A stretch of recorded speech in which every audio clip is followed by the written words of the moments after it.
और लोकसभा चुनाव के बीच हरियाणा में बीजेपी की सरकार को बड़ा झटका लगा है। 3 निर्दलीय विधायकों ने नायब सिंह सैनी सरकार से अपना समर्थन वापस ले लिया और कांग्रेस को समर्थन देने का ऐलान किया।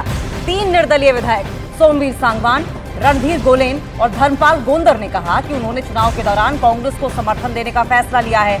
हरियाणा में इस वक्त बीजेपी के 40 विधायक हैं।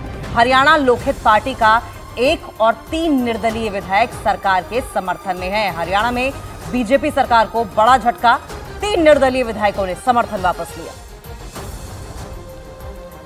तो आपको बताएं कि इस बीच लोकसभा चुनाव चल रहे हैं और 3 निर्दलीय विधायकों ने नायब सिंह सैनी सरकार से अपना समर्थन वापस ले लिया है और कांग्रेस को समर्थन देने का ऐलान भी कर दिया। 3 निर्दलीय विधायक जिसमें सोमवीर सांगवान शामिल है, रणधीर गोलेन शामिल हैं और धर्मपाल गोंदर ने ये साफ साफ कह दिया है कि उन्होंने चुनाव के दौरान कांग्रेस को समर्थन देने का फैसला ले लिया है।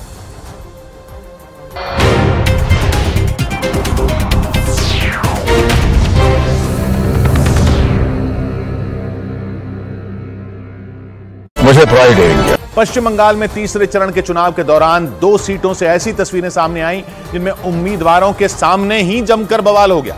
वहां तीसरे चरण में 4 सीटों पर मतदान हुआ। उनमें जंगीपुरा लोकसभा सीट पर वोटिंग के दौरान बीजेपी के उम्मीदवार धनंजय घोष खुद एक टीएमसी कार्यकर्ता से भिड़ गए, जबकि मुर्शिदाबाद लोकसभा सीट के एक वोटिंग बूथ पर लेफ्ट उम्मीदवार मोहम्मद सलीम के सामने टीएमसी समर्थकों ने हंगामा कर दिया। इसके बाद पुलिस के सामने ही टीएमसी के समर्थकों और मोहम्मद सलीम के बीच बहस शुरू हो गई और नौबत हाथापाई तक की आ गई। सीपीआईएम उम्मीदवार मोहम्मद सलीम रास्ता रोक रहे टीएमसी के कुछ समर्थकों को धक्के देकर पीछे धकेलते दिखाई दिए। इसके बाद मामला और ज्यादा बढ़ गया। वहां पर टीएमसी के कुछ और समर्थक इकट्ठा हो गए। सभी ने मोहम्मद सलीम के खिलाफ नारेबाजी शुरू कर दी। अपने खिलाफ हो रही नारेबाजी के बीच मोहम्मद सलीम तेजी से उस पोलिंग बूथ की तरफ बढ़ते दिखाई दिए जहां टीएमसी समर्थकों की गुंडागर्दी की सूचना उन्हें मिली थी। लोगों को डराया जाता है, धमकाया जाता है और सबसे अजीब बात है कि पुलिस अफसर खुद करते हैं। पोलिंग बूथ पर पहुंचने के बाद मोहम्मद सलीम ने पुलिस वालों से टीएमसी समर्थकों के खिलाफ शिकायत की। इसके बाद उस पोलिंग बूथ के आसपास भारी संख्या में केंद्रीय सुरक्षा बल के जवान और पुलिस वाले तैनात कर दिए गए। लेकिन इसी बीच वहां की जंगीपुरा लोकसभा सीट पर बीजेपी के उम्मीदवार और टीएमसी के एक कार्यकर्ता के बीच हुई भिड़ंत की तस्वीरें भी सामने आई। उन दोनों ने एक दूसरे पर वोट देने पहुंचे लोगों को धमकाने का आरोप लगाया। ये बवाल तब हुआ जब जंगीपुर लोकसभा सीट से बीजेपी के प्रत्याशी धनंजय घोष एक मतदान केंद्र पर पहुंचे, लेकिन वहां से निकलने के दौरान ही उनकी टीएमसी के उस कार्यकर्ता से बहस हो गई और देखते ही देखते मामला हाथापाई तक पहुंच गया।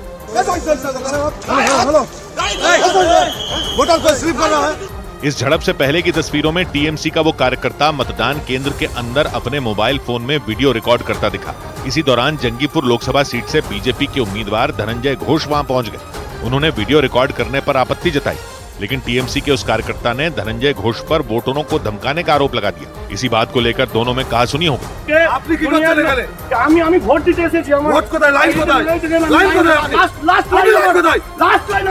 धनंजय घोष ने पहले सुरक्षा कर्मियों से शिकायत की, लेकिन इसी बीच गुस्से में उन्होंने टीएमसी के उस कार्यकर्ता को धकेल दिया, जिसकी वजह से वहां हंगामा हो गया।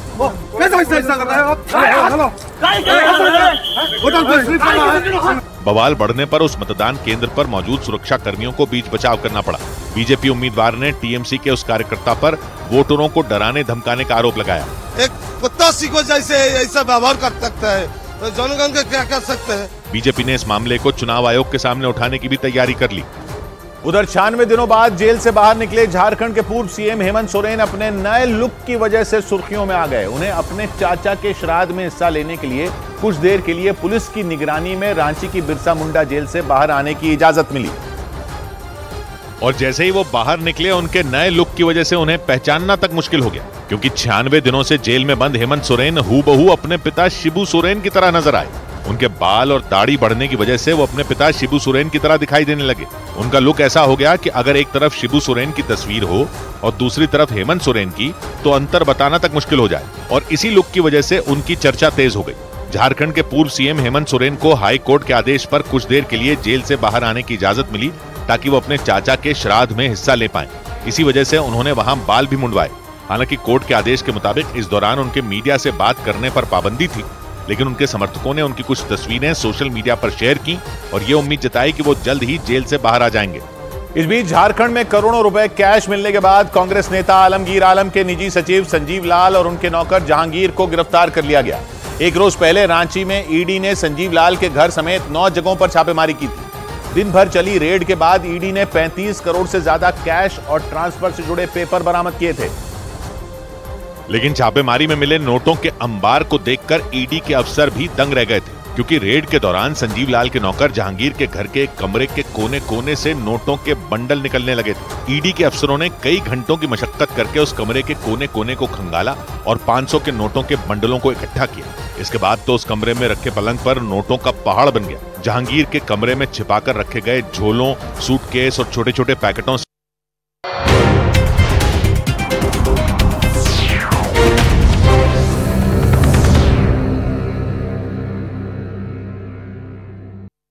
अगली बार दुकान में जाना तो टंकी नहीं, वेक्टस मांग। टंकी मतलब वेक्टस। लोकसभा चुनाव के बीच मायावती का अपने भतीजे आकाश आनंद पर एक्शन। पार्टी के नेशनल कोऑर्डिनेटर के पद से हटाया, बीएसपी के उत्तराधिकारी की भी जिम्मेदारी छीनी। पीएम योगी आदित्यनाथ ने पाकिस्तान का नारा लगाने वालों पर बोला हमला। जो लोग भिखमंगे पाकिस्तान के नारे लगाते हैं वो वहीं चले जाएं, भारत पर बोझ ना बने। अब जो लोग पाकिस्तान का नारा लगाते हैं उनको बोलो कि भिखमंगे पाकिस्तान का नारा लगाते हो तो जाओ वहां जाके भूखों मरो, भारत के ऊपर बोझ मत बनो। अरविंद केजरीवाल की अंतरिम जमानत पर कभी भी आ सकता है सुप्रीम कोर्ट का फैसला। केजरीवाल की गिरफ्तारी को चुनौती देने वाली याचिका पर 9 मई से सुनवाई।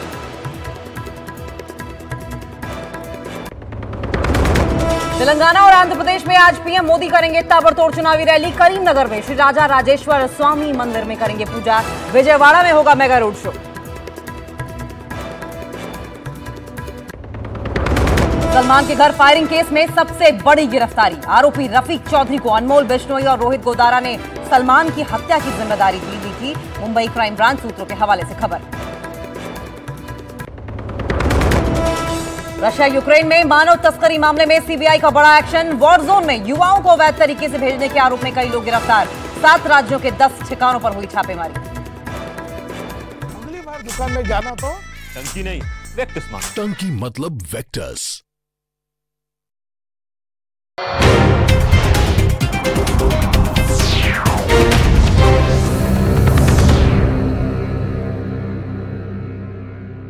मुझे प्राइड है इंडिया। पश्चिम बंगाल में तीसरे चरण के चुनाव के दौरान 2 सीटों से ऐसी तस्वीरें सामने आई जिनमें उम्मीदवारों के सामने ही जमकर बवाल हो गया। वहां तीसरे चरण में 4 सीटों पर मतदान हुआ।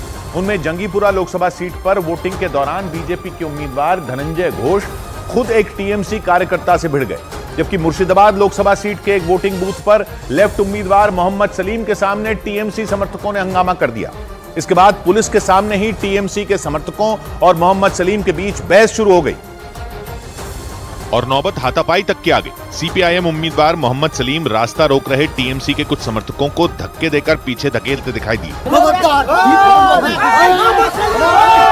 इसके बाद मामला और ज्यादा बढ़ गया। वहां पर टीएमसी के कुछ और समर्थक इकट्ठा हो गए। सभी ने मोहम्मद सलीम के खिलाफ नारेबाजी शुरू कर दी। अपने खिलाफ हो रही नारेबाजी के बीच मोहम्मद सलीम तेजी से उस पोलिंग बूथ की तरफ बढ़ते दिखाई दिए जहां टीएमसी समर्थकों की गुंडागर्दी की सूचना उन्हें मिली थी। लोगों को डराया जाता है, धमकाया जाता है और सबसे अजीब बात है कि पुलिस अफसर खुद करते हैं। पोलिंग बूथ पर पहुंचने के बाद मोहम्मद सलीम ने पुलिस वालों से टीएमसी समर्थकों के खिलाफ शिकायत की। इसके बाद उस पोलिंग बूथ के आसपास भारी संख्या में केंद्रीय सुरक्षा बल के जवान और पुलिस वाले तैनात कर दिए गए। लेकिन इसी बीच वहां की जंगीपुरा लोकसभा सीट पर बीजेपी के उम्मीदवार और टीएमसी के एक कार्यकर्ता के बीच हुई भिड़ंत की तस्वीरें भी सामने आई। उन दोनों ने एक दूसरे पर वोट देने पहुंचे लोगों को धमकाने का आरोप लगाया। ये बवाल तब हुआ जब जंगीपुर लोकसभा सीट से बीजेपी के प्रत्याशी धनंजय घोष एक मतदान केंद्र पर पहुंचे, लेकिन वहां से निकलने के दौरान ही उनकी टीएमसी के उस कार्यकर्ता से बहस हो गई और देखते ही देखते मामला हाथापाई तक पहुंच गया।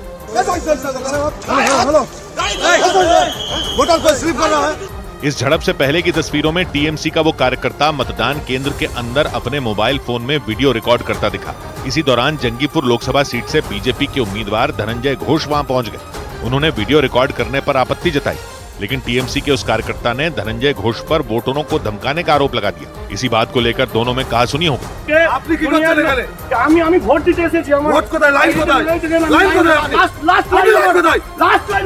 धनंजय घोष ने पहले सुरक्षा कर्मियों से शिकायत की, लेकिन इसी बीच गुस्से में उन्होंने टीएमसी के उस कार्यकर्ता को धकेल दिया, जिसकी वजह से वहां हंगामा हो गया।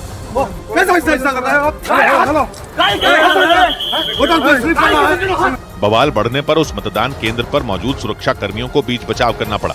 बीजेपी उम्मीदवार ने टीएमसी के उस कार्यकर्ता पर वोटरों को डराने धमकाने का आरोप लगाया।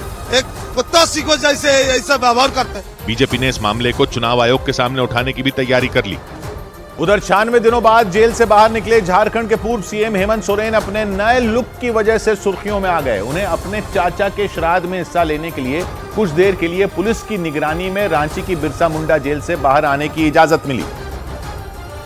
और जैसे ही वो बाहर निकले, उनके नए लुक की वजह से उन्हें पहचानना तक मुश्किल हो गया, क्योंकि 96 दिनों से शिबू सोरेन की तरह नजर आए। उनके बाल और दाढ़ी बढ़ने की वजह से वो अपने पिता शिबू सोरेन की तरह दिखाई देने लगे।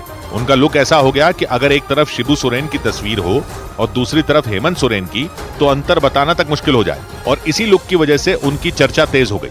झारखंड के पूर्व सीएम हेमंत सोरेन को हाई कोर्ट के आदेश पर कुछ देर के लिए जेल से बाहर आने की इजाजत मिली, ताकि वो अपने चाचा के श्राद्ध में हिस्सा ले पाएं। इसी वजह से उन्होंने वहां बाल भी मुंडवाए। हालांकि कोर्ट के आदेश के मुताबिक इस दौरान